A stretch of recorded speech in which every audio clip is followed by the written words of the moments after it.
hearing Harry talk about putting cream on his own todge and thinking of his mum while he's doing it. Hi, I'm Andy. And I'm Roger.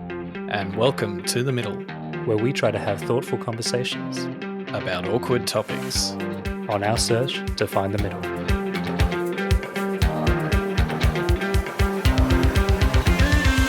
That's fatphobic. I don't feel war. I just order halfway to Shiwa. A few moments ago, Buckingham Palace announced the death of Her Majesty Queen Elizabeth II.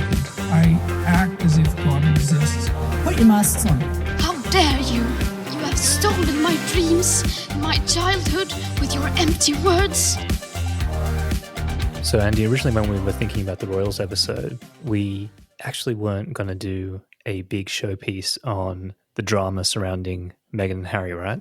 But I think it's really taken on a life of its own. And since we recorded, of course, there's been the infamous Netflix special and then Harry's biography. We're going to do this in two parts. The first part, we're going to look at the Netflix special. Then we'll talk about Harry's biography following our discussion on the Netflix special. So, ladies first. We still believe in chivalry here in the middle. So with all that, please enjoy our take on Harry and Meghan.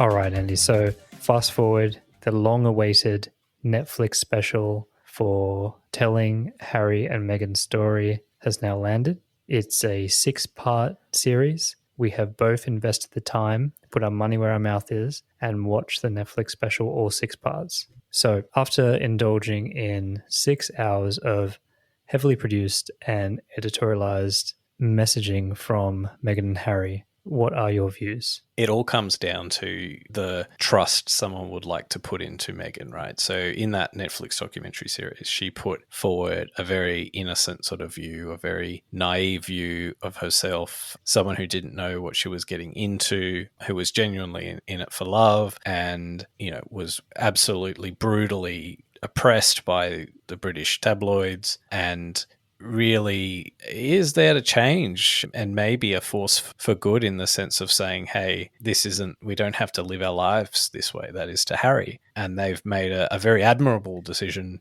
as a family to remove themselves from that, to get out of the pressure cooker. So I guess that's one kind of characterization of it. But of course, there's many, many other characterizations of it, which is that, she is someone who's actually, through the Netflix special itself, manipulating the media. And, I think the first 3 episodes in particular were all about crafting like an image of them and a brand of them that I thought actually was somewhat like tone deaf in some ways in terms of their self-perception and how they'd be like perceived, I guess. Yeah.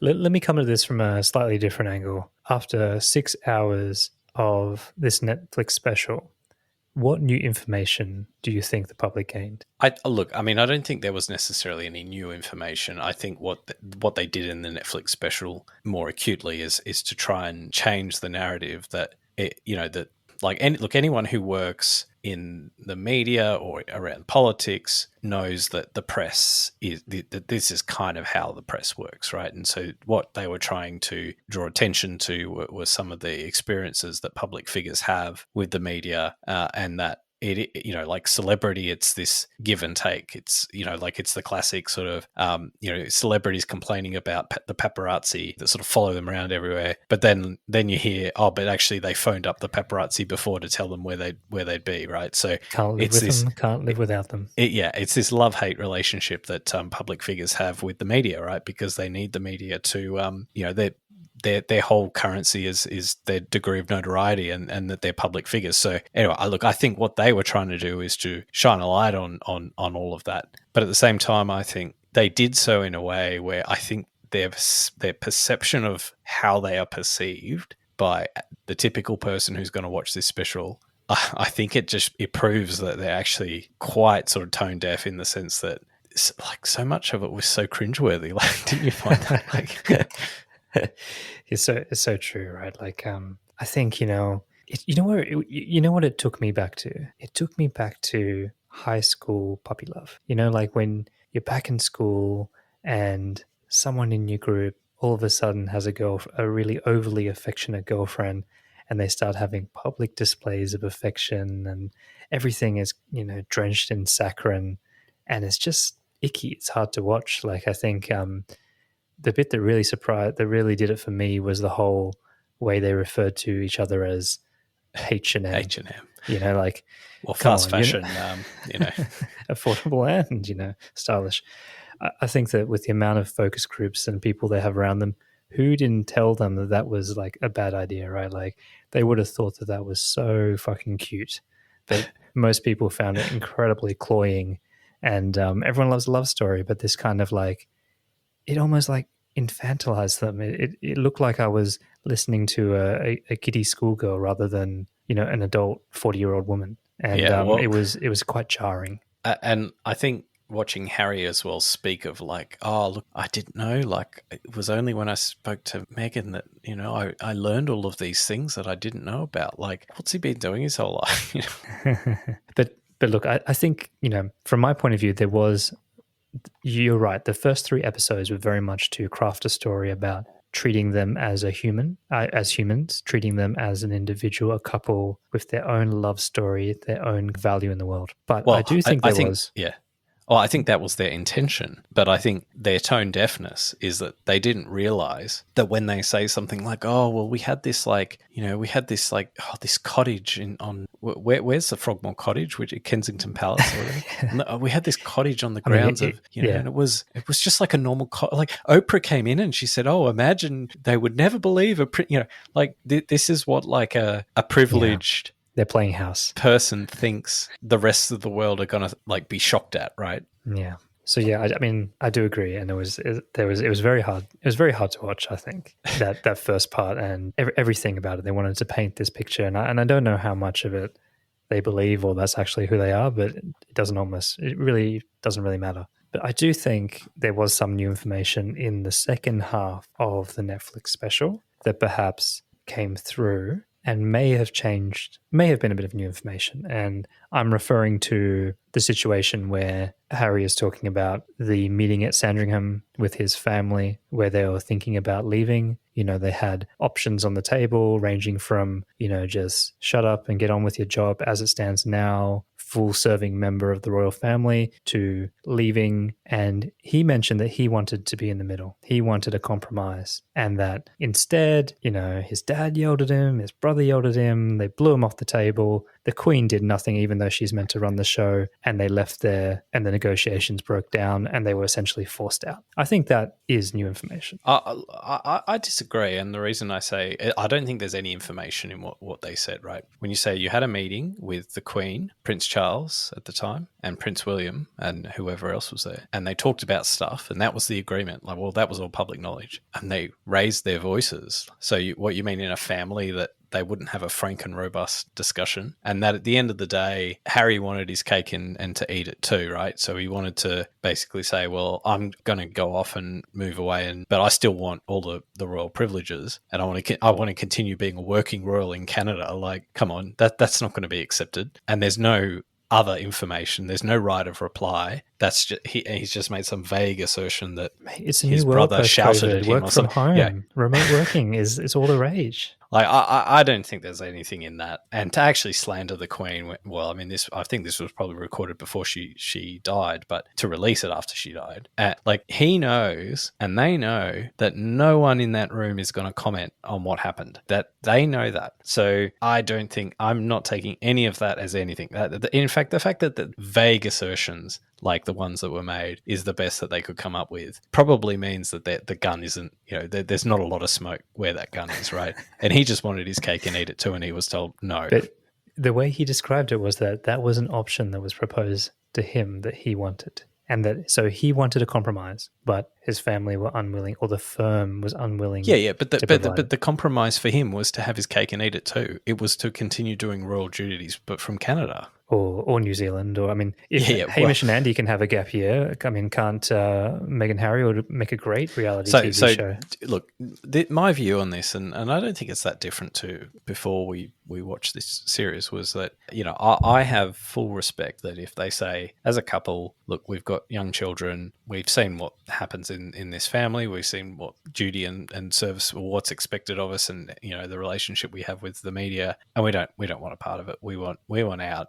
so we're going to live a quiet life somewhere abroad. We're not going to be working royals. So, whatever that means in practice, whatever names, official titles they have or don't have, but at the end of the day, they're just going to live in a very expensive, lovely house somewhere overseas, not have to really work other than, their charity or whatever they can muster up, but keep a low profile. If that was the life that they wanted to live, genuinely, I would respect that. However, it's clear that it's not the life that they want to live, because if you genuinely want to live a quiet life and you're worried about, let's say, mental health, like the mental health impacts of media attention, probably the worst thing you can do is to bait everybody out there who's looking for the next thing to hook you with, and like give them yourselves on a silver platter for the taking, right? Which is what they did with this Netflix special. So I think there's a lot of money involved. I think there's settling scores. So I think that's really what's motivating them. And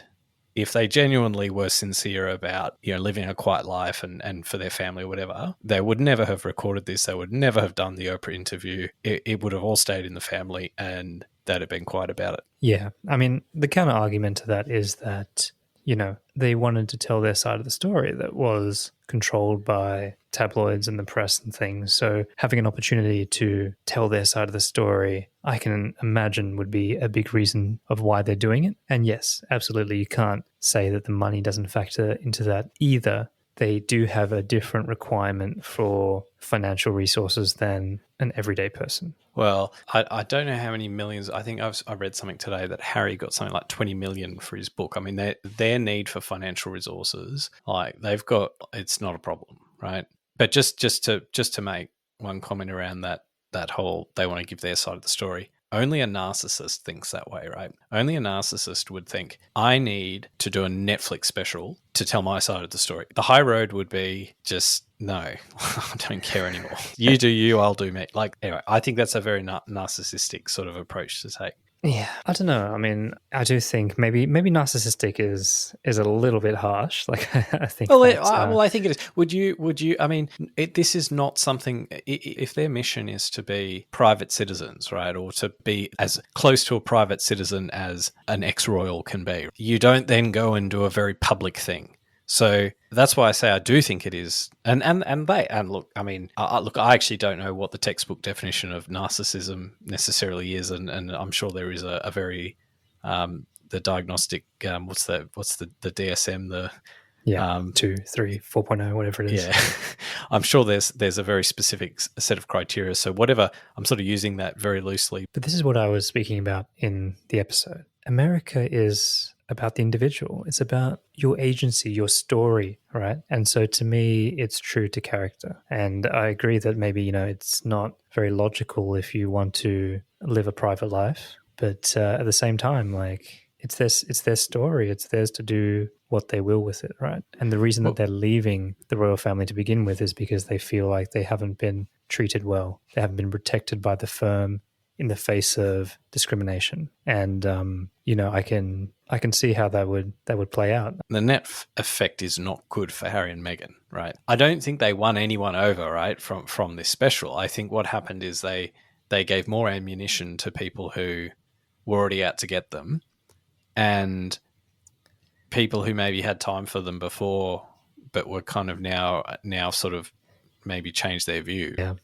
I think to me, it proved that no matter, even when you're in charge of your own production, your own story, your own narrative, you can still turn people off, right? Just because of your own personal attributes. And that is okay, right? Like, she's not everyone's cup of tea. I think that whether it's because of her profession or, her temperament, whatever it is, unfortunately, she does seem like she's always talking from a script and that she's not authentic. One of the things that I took away from the Netflix special was a bit of sadness or frustration, maybe, that if this organization is the firm, how in the world do they not make this work? Why do they not work as a business? If you were to try to recruit someone as a modern royal and you went through a HR process, you couldn't write a better resume than Meghan in a lot of ways, right? She's someone who brings a modern view of the royal family. She has different racial backgrounds. She understands what it is to be in the spotlight and to court the press. She's, says all the right things, makes all the right noises on kind of tours and royal engagements. And I think she could have been and she was a huge asset to the firm.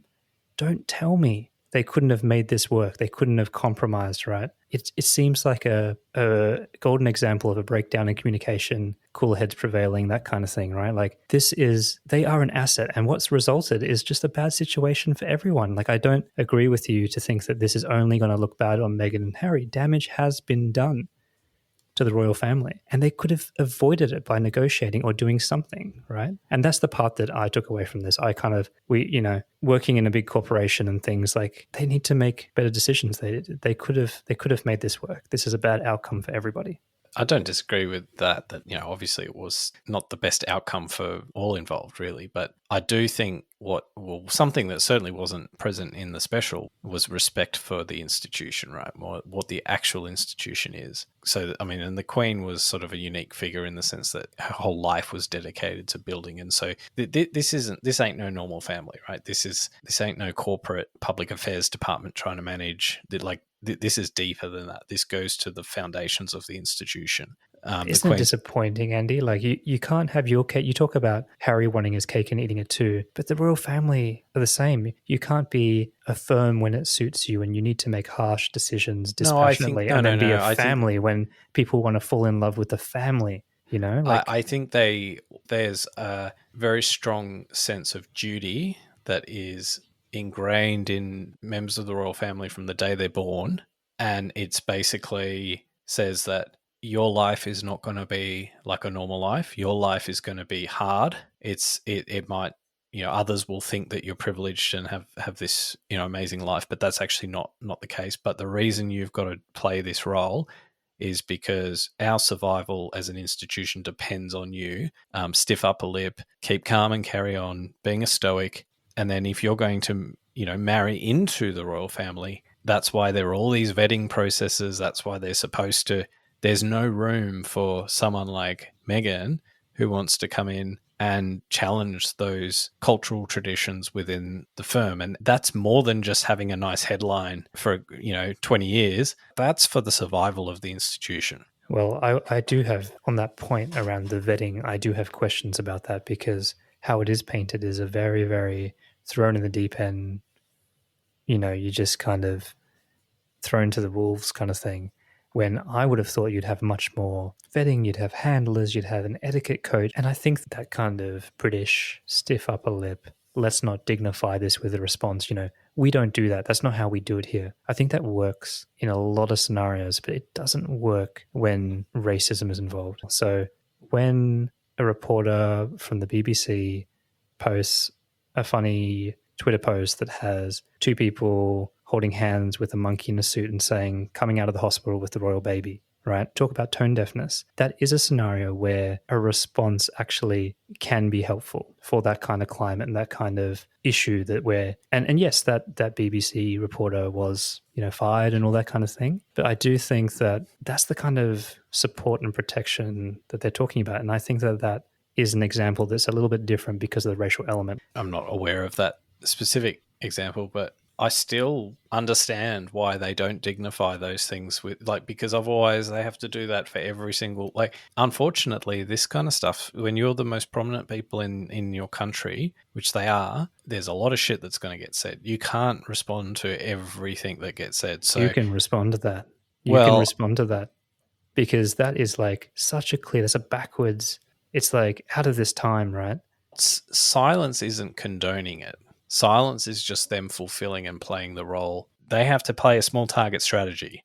The press office has a very narrow suite of things that it will comment on, and that whole in fact, there's something quite powerful in not commenting on it and not dignifying it.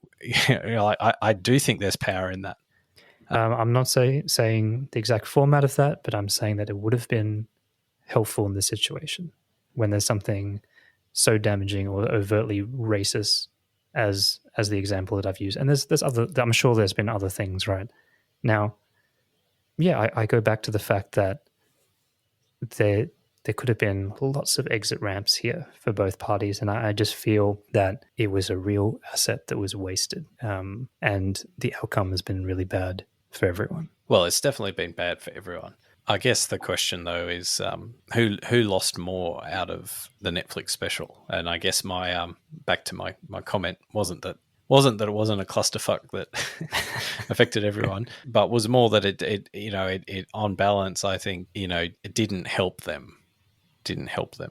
The other thing that I probably just touch on as a more personal anecdote is just, I don't know about you, Andy, but we came into the Royals episode freely admitting that this wasn't something that keeps us up at night. This is not something that takes a lot of our mental capacity. In fact, most of that episode was about Australian impact around whether we should be a republic or stay as part of the monarchy. What has really surprised me through all of this is the fascination with it, right? And the generational divide. I've personally witnessed intense discussions at family gatherings around Christmas time and other things, and it cuts across all demographics. Whether you are informed, you're academic, you whatever you consume. Why is it such a topic? And that Netflix special is the most watched special ever released on Netflix. Like, why is this so captivating for people? I think we're all monarchists deep down inside, aren't we? Celebrity culture. All right. Well, I think that's a good place to leave it. Yeah. Let's hopefully we leave it until Harry's. Harry's bio. He's already doing the rounds, the media rounds on that. So we're not going to record a third one. So if we're a bit out of date by the time this comes out, that's definitely write a complaint. Audible at 2.5 speed for me. All right. So Andy, how they always say you never forget your first time. Well, I mean, now the third time. I think the third time you never forget, right? Yeah. So why don't you tell our listeners the story of how we just finished recording this bit on the Netflix special where we said we wouldn't come back and revisit the book, and how you changed your mind about that. We begrudgingly re-recorded a session on the Netflix special because it was generating so much attention, and we felt that it changed the narrative since we recorded the original Royals episode. And just as that was all spick and span and we invested the time, that week of the release, Harry's book was being leaked and then released the following week. So I just texted you in a flurry saying, we've got to do something. We can't be re-releasing a part 2 that doesn't include all the juice. So you've read the book? I have. I felt like a bad student, though, because you had obviously beat me in listening to the book. And I was like, I got to get my homework done. Like when you're part of a movie club or a book club and you just got that deadline looming on you, I need to get through this. So yes, I have listened to the book with Harry reading for the full effect to get all the raw emotion of the Duke of Sussex. So we'll get to the details of it, but there is something quite special about hearing Harry talk about putting cream on his own todge and thinking of his mum while he's doing it, which I don't know that would quite bounce off the page in the same way as it reading it in your own voice as it did when Harry read it in his own. Well, in the interest of getting into the thick of the issues, overall, what did you make of it? It's kind of tough, right? Because are you judging the book as just a normal biography? And if you are, it's, a fairly decent account of someone who's had quite an interesting life, right? And that's kind of why you read it. But at the same time, this book's not really about that too. It's meant to almost answer a question or give a response back for their story. What about you? If you had to just give an initial impression, like how you felt about it, rather than dissecting it, what would it be? Yeah, so I completely agree with what you just said, but this is a book that can't be read or can't be analysed or assessed outside of the context within which it was released, which is incredible upheaval in terms of their role within the royal family, the recent death of the Queen, the Netflix special and the Oprah special before that. So even our assessment of the Netflix special now is somewhat out of date. It just casts a lot more light on things, and I think the things that we're interested in and that we talked about on our last episode and the last segment that we just recorded and released as part of this episode. There's that question in that episode, Andy, when I asked you, like, what new information has come to light from the Netflix special? And there really wasn't that much. There was a little bit here. There was hint at a conflict there. But the book definitely gives a lot of new information to mull over. And I think we should go through a bit of that in this episode too. All right. Well, let's do that then. So can I just start by tabling for this discussion just generally how out of touch Harry is. So, like, I mean, and that's okay. Like, I mean, I wouldn't actually hold that against him because he can't be in touch because he's of the life he's lived. However, I think where it becomes really jarring is that he sort of tries to, in passages of the book, he tries to make himself sound like relatable, which, and like he wants to be relatable. And that's where it just becomes really jarring. So here's a couple of my favorite bits. So the first is about how he referred to one of his soldier colleagues as, from Pakistan as his little Paki friend.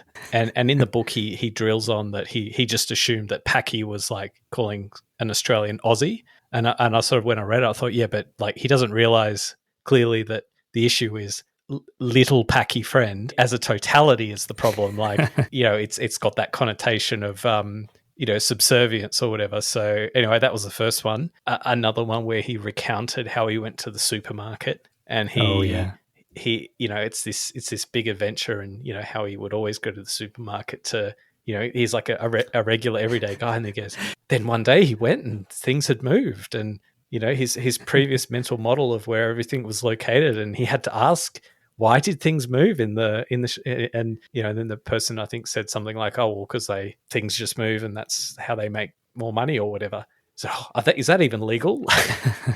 There's nothing more endearing than a royal searching for a sale. Let's put it that way. A couple of others. His system of shopping at TK-Maxx. So TK-Maxx is like a discount fashion retailer. I think they get seconds from other chains or other brands or whatever. And he talks about, oh, well, look, I've got my allowance to buy fine clothes and suits and all that sort of stuff. But, I prefer to just do my own shopping for everything else. And, I usually shop at TK-Maxx and I've got my system, and I usually get, it's like, come on, no one really believes that, your motivation for shopping at TK-Maxx is so that you can like put it in as a talking point. It's like a public affairs move in terms of your motivations. Whereas, real people who shop at TK-Maxx, it's like literally like, this is how I save money so I can put food on the table sort of thing. Yeah.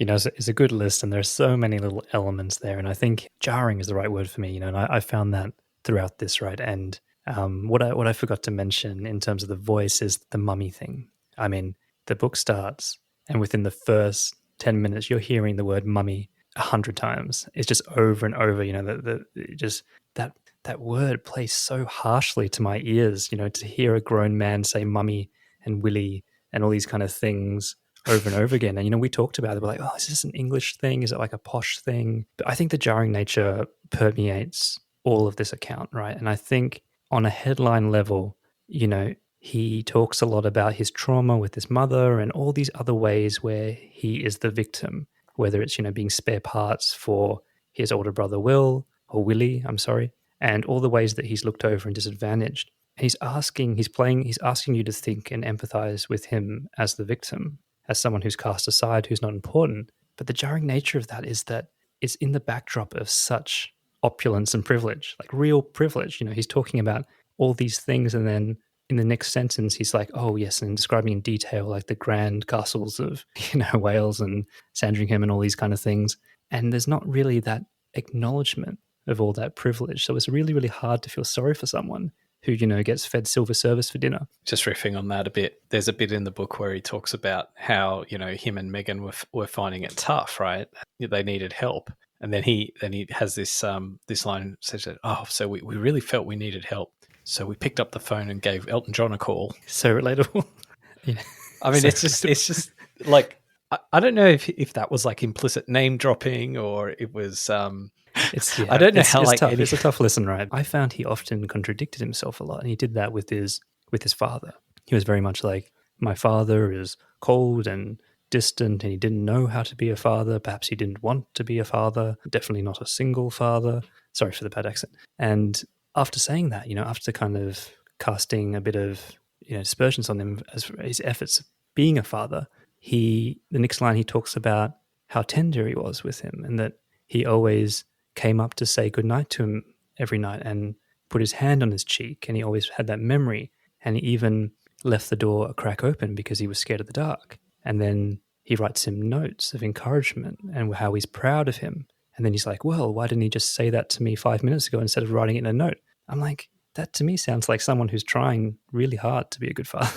That to me reflects that he's got a very Harry-centric view of the world, right? So just with his father, for example, and he does talk about his father's sort of upbringing and some of the harsh realities of his schooling and the like. He, I guess, refers to his own upbringing and how that has impacted him as an adult. But at no point does he have empathy for his father to sort of say, well, if your dad is a bit cold and a bit sort of doesn't know how to deal with his emotions or whatever, maybe that's because he had a similar, if not harsher, upbringing than you had. Exactly right. And it's not that he doesn't realize it, because he describes it. He goes to the effort of describing it in factual detail. He just doesn't empathize with it. He doesn't acknowledge it. Just one more out of touch Harryism is, well, there's two. So this is when, like, later on where he gets cut off, right? So there's no more money coming because he's no longer a working royal. And he sort of has this bit in the book where he dummy spits saying, I never asked to be in this life where, and to become dependent on this. Like, as a 7-year-old man that has essentially quit his job, that he should still get, all of the money and allowances that he previously got. He should get severance. He should get it. So they now have this like Montecito mansion, which I presume in California is a very expensive place to live. Then they refer to it, we got it at a discount, like as though, this is like first home buyer, like Struggle Street. I went to the TK-Maxx of real estate agents. It's tough. And I want to talk a little bit about the relationship between Harry and Willie, because I think that part was a central theme of the book too. And it's very, very clear from the early chapters of the book that the image, he's trying to shatter that image, that public image that Prince William has of being someone who's very astute and caring and in control, to much more of a kind of heir syndrome style kind of personality where he's very controlling, he's very feudal with him. What did you think of the relationship as it was portrayed in the book? I actually found it really interesting that for so many of the things that he complains that his brother has done, he then recounts later in the book, really, in a roundabout way that he's actually done that thing to his brother. So there's a couple of examples. So one of the examples relates to, he assumes everything Will does is because he's jealous, right? But the whole undertone of the book is that he is jealous of Will, right? Spare, it's even in the name, right? So there's always in the shadow. Yeah, there's this whole undercurrent of him being jealous, yet he accuses Will of being jealous of him. There's this section where he talks about the funding for the Invictus Games out of a charity or some funds that they had set up. And he's got this whole piece of like, how Will sort of raised concerns about it because Harry didn't consult Will on the funding. This is like something that they meant to manage themselves jointly. And he's got this bit, I just assumed that someone else would have told Will. And, he was just jealous, that was sort of the implication. Then there was another bit, like it's probably, this is the kind of petty stuff that the royal family has to worry about. But there was this moment where they were talking about his beard at his wedding, how he asked the Queen if he could wear his beard, because apparently when members of the royal family get married, they're not supposed to have a beard, and that Will confronted him about having the beard at the wedding. But the actual way it was framed is that, no, actually, like what his brother was actually raising was that he'd put the Queen, who's like at that, was probably a 90-something-year-old, grandma, that he'd put her in a really tricky position, like to say yes where she may not have wanted to, but kind of had to, and that he was maybe pushing the boundaries. Yeah. There's heaps of other stories like that. It's very much this dynamic of the older responsible brother and like the spoiled kind of younger brother, right? And I'm saying that as a younger child in my family. He's going to be the king one day, and this is like, he's thrown some pretty big rocks at him in terms about his character and the things that he's done. There's also a piece in there around physical assault. But really, on the whole, what it looks like is the petulant of, brother relationships. My favorite example of that was actually when they had this argument about Africa. And of course, Harry's this big thing. He talks about going to the Okavango many times, and then Will confronted him and said, Africa is my thing, and then it's like, no, I mean, Africa's my thing. I called dibs. I want to save the rhino. Why don't you go off to another country? Just like, do you not see the YouTube brothers and arguing over who gets Africa? Like, it's so ridiculous, right? And like, no, I want Africa. No, that's my thing. I save the rhinos. You fuck off and save a turkey or something in Canada. Throughout the book, he's got such a messiah complex when it comes to Africa.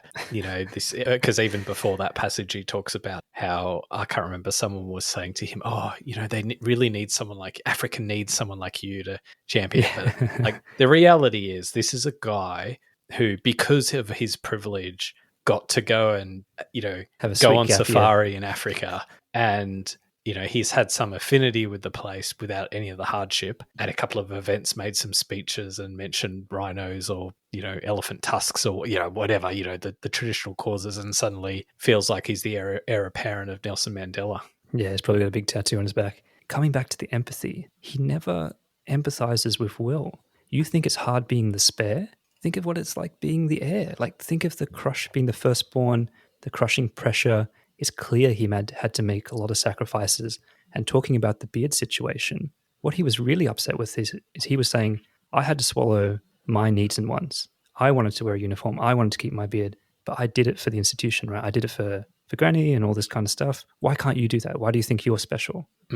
And to your earlier point around throwing some bombs and really trying to cast his brother in a certain way, like, I did pick up quite a lot of spin, in the book, right? So there's this bit where he talks about like being best man, right? So earlier on in the book, he recounts, Will's wedding, right? He goes out of his way to make a point about how, whilst he was technically best man, he wasn't really the best man. Will got his friends to do speeches at the reception, so therefore I was just the pretend best man. So he makes a big point about that, and then he says, "Oh, but I was totally fine with that. That didn't bother me at all. That was totally cool."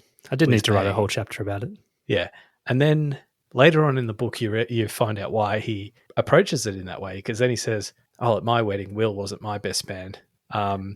Like, he just glosses over it. Whereas, like, from Will's perspective, like, he's the heir apparent. That's his brother. He was best man at his wedding. He wasn't asked to be best man at Harry's wedding. What kind of message does that send? And he doesn't mention any conflict or anything like that. But I mean, I just sort of read that and I thought, There's this bigger theme, Andy, of like you said, this is Harry's world. It's Harry's narrative. He's had a crazy life, right? And in his whole book, in his legendary 38 years of life on this planet, pretty young for a biography, he's never once kind of admitted fault or take responsibility. Like, if you think about all the things in your life and all the drama, all the conflict, he's never really once owned up and said, this was my fault. I'm really sorry for this. This was my part in it. He doesn't do that. He kind of, the closest he gets is saying, oh, well, it was clear that Will was angry or Kate was angry, and I never meant for that to happen, which is the equivalent of saying, yeah, oh, I'm sorry if you got upset by that. So then pivoting to Megxit and I guess some of the revelations in the book about that.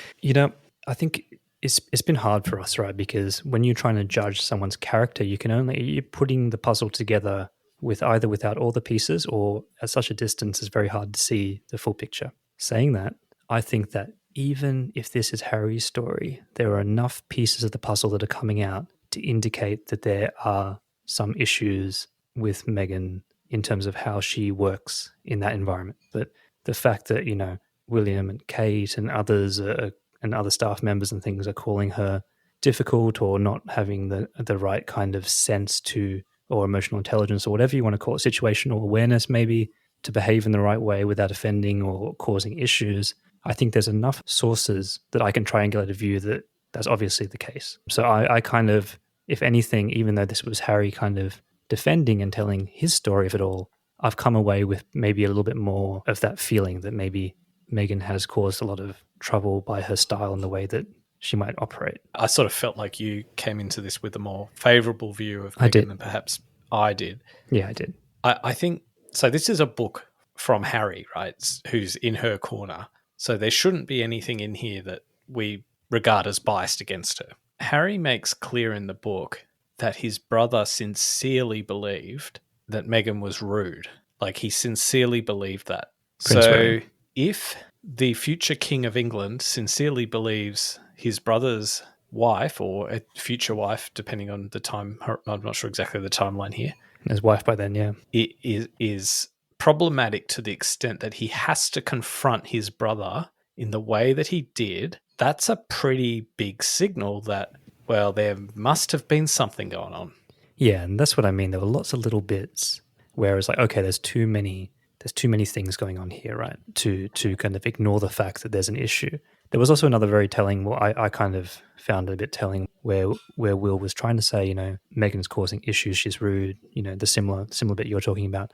And he defended her and said, it was baseless. You're just believing the paparazzi tabloid narrative. And then he had this kind of change where he almost then, okay, he's like, well, even if that was true, like, you're her brother-in-law, and shouldn't you have sympathy that she's in a new country and she's learning a new job and she's trying to adapt and cope? And that's the kind of thing you say to soften the blow, is like, okay, look, I know some people might have thought she was difficult, but he even says, cut her some slack. Oh, we need to see Meghan's book next. She's got it the other way, mate. It's kind of like the preventative crying situation where through archetypes, she's already said, well, it's wrong to call women bossy and divas and stuff. So you can't even go there now. Yeah. She's already kind of cut that one off at the legs. In our previous episode, Long Live the King or whatever, where we said, well, Meghan was the new element, right? So I think we were sort of suggesting, or at least implying, that she was the X factor that turned Harry and took him away from us all, right? From being the favorite royal. But I don't know, after reading the book now, I would say, do you think more or less agency? Meghan might have had the special key that unlocked the box that is Harry, but like, the box was still there. I just feel like so much of what's blown up was always within Harry to begin with. It's you buy that then? Is not, you don't think that this has been spun as a narrative to help support it? I think God, who knows what's been spun, but just to be clear, not in a chivalrous sort of, he was the strong male sort of saving his family from the evil perils of the tabloids, not in that sort of a sense, but more in the sense of, like, he was always like a bit of a wild child, a bit of a rebel kid, and there's probably some long-standing issues within his family, with his brother, with his dad, or whatever, that were always there, and they've been there for years and years and years. And then Meghan's come in the past 5 or whatever, however long they've been together, but she's not the cause of those fundamentally broken relationships that he's got. And it's painted off as such a negative thing in Western culture if your spouse, especially a woman, has a lot of influence over you. But really, if you love and care about each other, of course, you'll have influence over each other, and that's part of a healthy relationship, right? Yeah. What I enjoyed about those chapters was that you could see the sense of him unraveling around the media. He had this, and it's really funny because, like you said, the book is full of contradictions, and the empathy thing in the section of the book where he was talking about the army, and he's like, you never try to dehumanize people because then you can treat them badly, and he reprimands people for doing that. He does the same thing with the paparazzi and the royal communication staff and the consorts. Calls them the bee and whatever, the fly, because they're attracted to shit. So he dehumanizes them because he needs that enemy that killed his mother, that's ruining his life, is now trying to go after Meghan. And as a result, you can see him becoming more and more down the rabbit hole, twisted around the situation. And he even admits he stays up all night looking at the media, trying to find out what's right, what's wrong, and it's eating him alive. And this kind of message from his father of, you just have to ignore it. There's nothing you can do. And he just can't do that. He's become obsessed with it, and ultimately to his peril. And that's why, when you have that clash of ideologies, you're already too far gone. He can't listen to the message. And he also, if he fights it, it turned out exactly probably what his father told him. It just ends up burning things down. Yeah, no, I that's a good insight. I think it's a long-running theme, right, isn't it? His wars with the media. I think Don't feed the trolls, right? Just a remark on a couple of things relating to like the press and a couple of issues. So his assumption is like he's got a very sort of the world is out to get him sort of view of the media and also his own family. So, in his mind, every negative story that's in the press has been planted by another press office of another member of the royal family. And he just sort of assumes that every single negative story has been planted or has been orchestrated or whatever, right?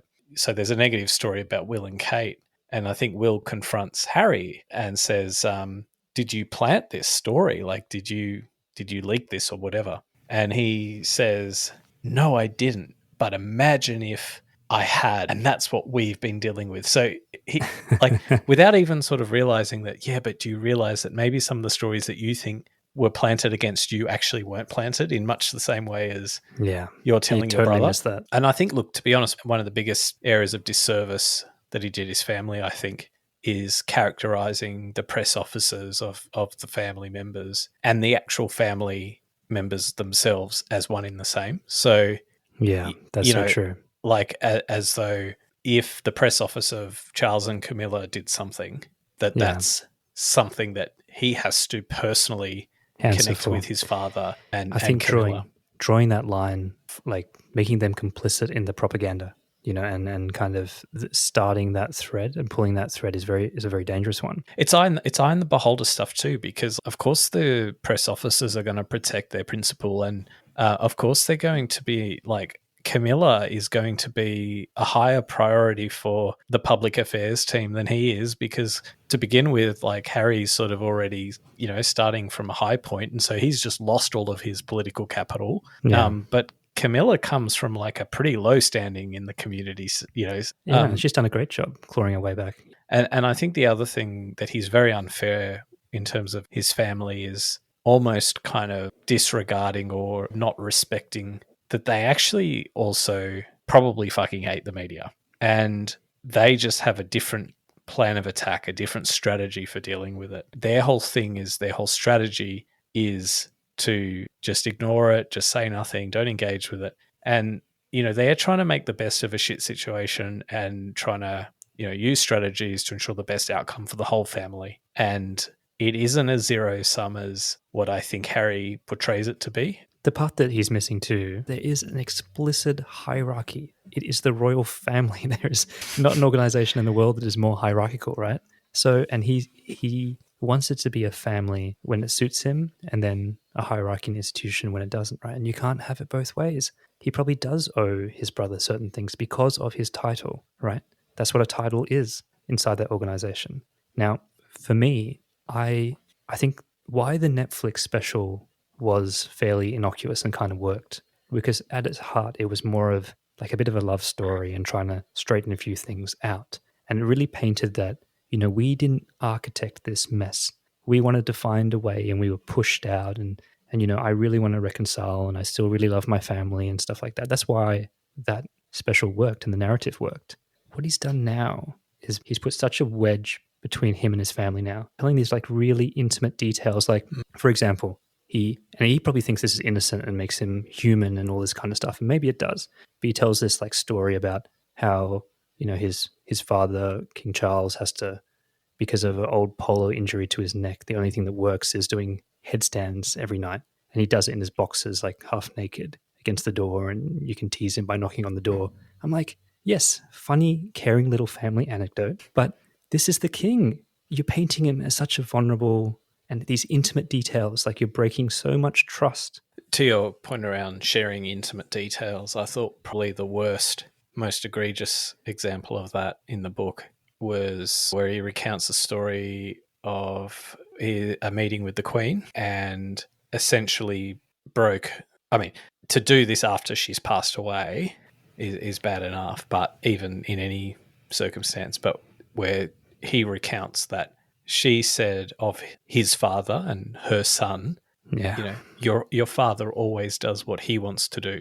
So Harry has recounted what is, it's probably something that many mothers would say of their children at any given point in time, but quite a personal, and to publicly write it down in a book after she's passed away.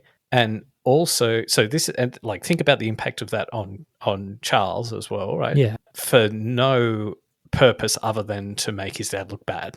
And it was most likely a little, grandparent to child quip that they do, right? Teasing the father or the parents or whatever, like not meant to be harmful, and it probably now is taken that way by Charles or whatever, right? And I think that breach of trust is so damaging. Like, you just can't come back from that, Yeah. right? And at the end of the day, this is his choice, right? He's always painted the media as doing, these villains and dehumanizing them and stuff. This is tabloid bullshit, and he is serving it up. It's his choice. He's not giving the money to charity. He's not doing anything with it. And I think he needs to take responsibility for that and the damage. Like, there's no amount of money that I'd be selling my family down the road for, especially not if I had like a 20 million inheritance from my mother or whatever. Why is he doing this? Is it out of anger? Is it about thinking he's going to be a celebrity? He's going to be funny. It's going to be raw. This is what people do nowadays. Yeah, I just think he couldn't help himself. Like, this, even that bit where he was talking about the fight he had with Will about Meghan and how she was rude. And the fight, like the finger wagging in the face and stuff. Like, yeah, but he makes such a big deal about how, Will asked me not to tell Meghan. So Will was obviously concerned about that, he didn't. He knew he was wrong. And then, but there's this bit where Harry talks about, and I was so proud because I didn't tell Meghan about what had happened. Well, I tell you what, there's not a lot of joy now that you've told bloody 7 billion people on the planet in your book. So, but Andy, it doesn't matter, because as soon as Meghan got back from her trip and saw the cuts on his back, he told her anyway. He's like, I couldn't lie to her.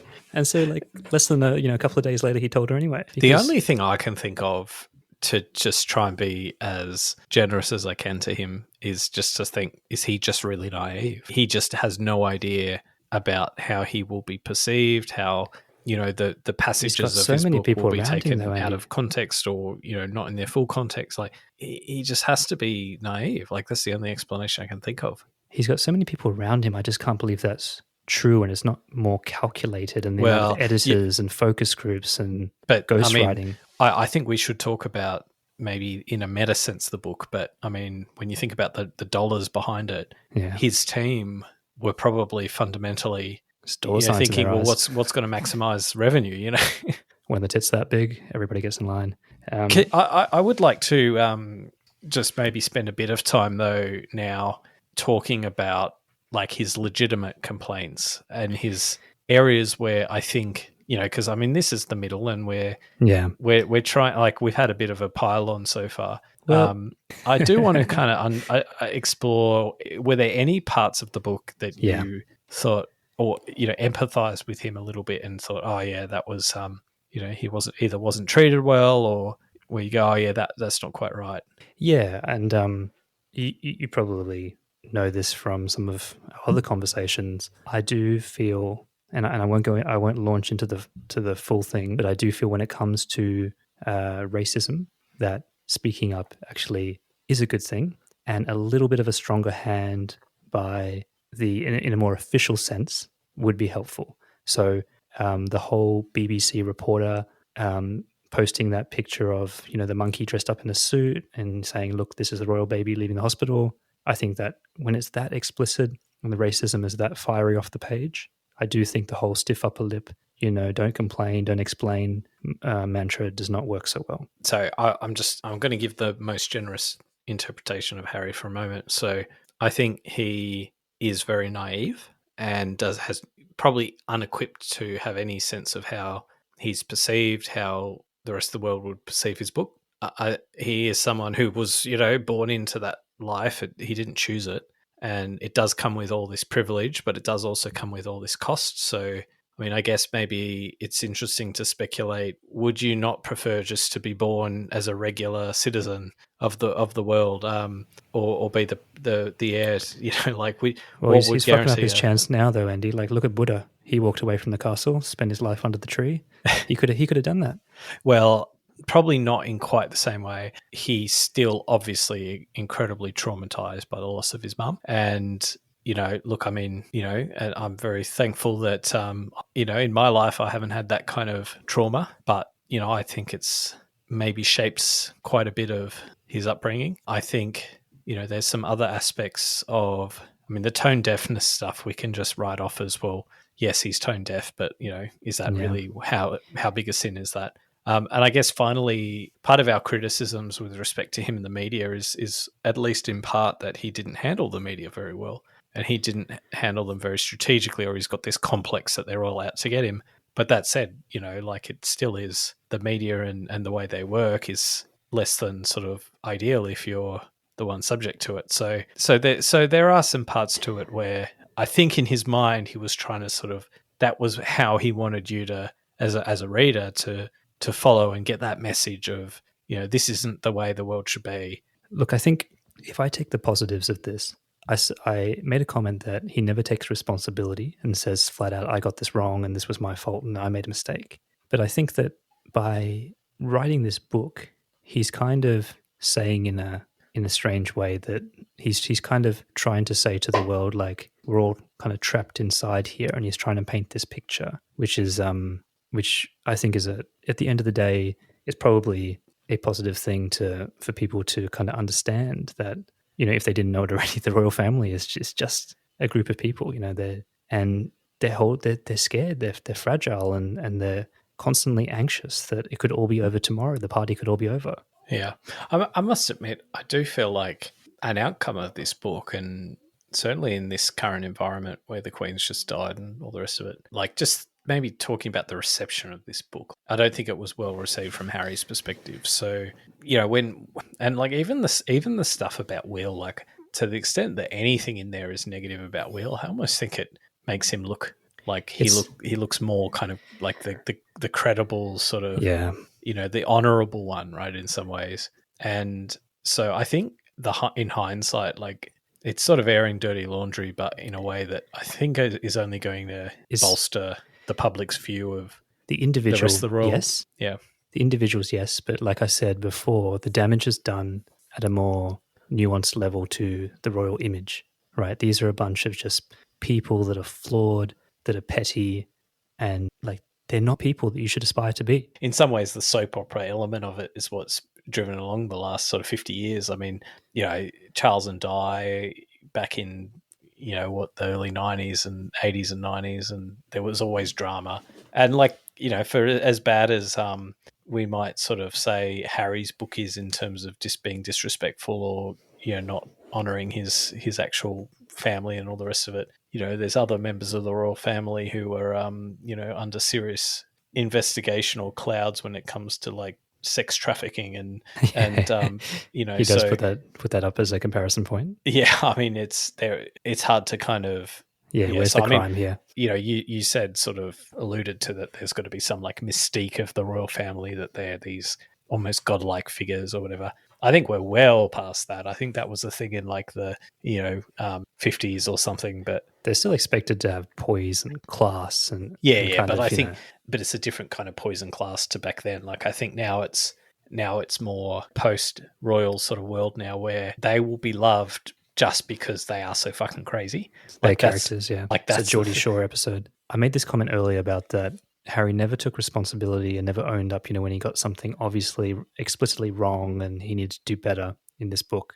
But one of the things he did take responsibility for, without saying it, was that in the Netflix special and in other accounts, it was, Meghan this, Meghan that. She was the witch. She was the person pulling the strings. Harry took more responsibility in this book because it was about him and it was from him. So I think what he's done in a way, and I don't know how calculated this is or whether it's just part of the book, is he's taken a lot of that limelight away from Meghan in some ways. He's put himself back in front, shielding her a little bit from this and saying, actually, no, I'm responsible for all these different things.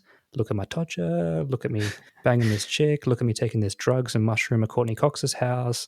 So in a way, he's actually doing her a service. He's, in terms of, I have this image of the whole, cycling Tour de France where Meghan spent the time in the front of the pack dealing with the wind, and now it's his turn. And so actually, like when you think about it like that, it's quite touching. I'm so much more cynical than you. You told me to be positive and try to I know, try to reach him out there. I you know what they say about Occam's razor? What's the most logical explanation? So you have a book that has all of these like gory, kind of juicy, like airing the dirty laundry. One explanation, the complicated explanation is, oh no, it's just some contrived plan to, so that you didn't like my beautiful metaphor about the Tour de France and the pack. Well, I know I really did like it, but it's some contrived plan to make reduce the headwind on Meghan for a little while. or it could just be that he got paid $40 million or whatever he got paid to write it, and he had to deliver the goods. So maybe to close out, for in terms of this episode, I mean, the long run implications for him we've sort of in some ways already spoken about. I mean, in our very first episode, I said, you said, dude, it's like, how will this fare for Harry? And I said, well, time will tell. And I think when we first recorded that, we've been on a bit of a roller coaster because we didn't know, we weren't really into this stuff that much in the first episode. We didn't know much, right? We was really focused on the Republic thing, and we've learned so much, like probably against our will in some cases, against our willy, against our willy. But we've got all this extra knowledge. Like, what do we do with it now? Like, I feel like we're semi-experts on the whole situation. I feel like I want to read. I'm waiting for Meghan's book. That'll be exciting. And like maybe then to touch just very, just to note, the media tour he's been doing has also gone down like a lead balloon, where he's made comments and they just they sound tone deaf again, and they're negative. There's like virtually all of the reporting on this book has been negative. Virtually none of it has been positive or sympathetic. So massive brand damage actually for him and Meghan by association. But maybe that doesn't matter because he's got the highest selling book. What is it? The highest selling book of I don't know what the actual stats are, but it's maybe the joke's on us. Like, I mean, we both paid money to listen to him read out his book, so maybe we're the suckers and he's laughing at us. So let's take some bets though. How long till Meghan releases her? Well, I think based on the advance,